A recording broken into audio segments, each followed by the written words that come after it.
মদ্যপ যুবকের তাণ্ডবের খবর সামনে আসছে ফের নারী নিরাপত্তা নিয়ে, যেখানে প্রশ্ন উঠছে বহরমপুরে মহিলা অধ্যাপককে কটূক্তি। সৌমিমা চট্টরাজকে কটূক্তির অভিযোগ অধ্যাপক খোদ তৃণমূল কাউন্সিলর। বহরমপুরের 23 নম্বর ওয়ার্ডের কাউন্সিলর অভিযোগ মদ্যপ যুবকের বিরুদ্ধে।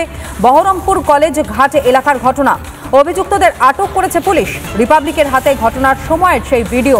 গতকাল কেন কলেজ ঘাটের ওখানে আমরা কিছু পরিচিত মানুষ একসাথে দাঁড়িয়ে চা খাচ্ছিলাম, আরও স্থানীয় লোকজন ছিল। 3টি ছেলে, তারা একটা সিঙ্গেল বাইকে আসছিলেন। আমরা রোড ক্রস করছিলাম, তখন রাস্তার একটা সাইডে অ্যাকচুয়ালি ক্রস করবো বলে দাঁড়িয়েছিলাম। উইদাউট হেলমেট 3জন ছেলে বাইকে যাচ্ছিলেন, তাদের ব্যালেন্স ছিল না। তারা বারবার এসে গিয়ে বাইক নিয়ে গায়ে একটা ধাক্কা মেরে দিতে পারে এরকমভাবে তারা আসছিল।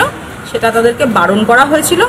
বারণ করার পরে তারা বলে যে আনইনটেনশনালি আমরা করেছি। এরকম হওয়ার পরে আমরা বলি হেলমেট নেই কেন, কিংবা আপনারা এরকম করে 3জন বসে আছেন কেন, এরকম একটা দুটো কথা হওয়ার পরে একটা বচসা হয় এবং তারা 2-4টে কটু কথা বলেন। সেখানে আমরা ওখান থেকেই জিনিসটা প্রশাসনকে জানাই এবং প্রশাসন তার একটা ব্যবস্থা গ্রহণ করে।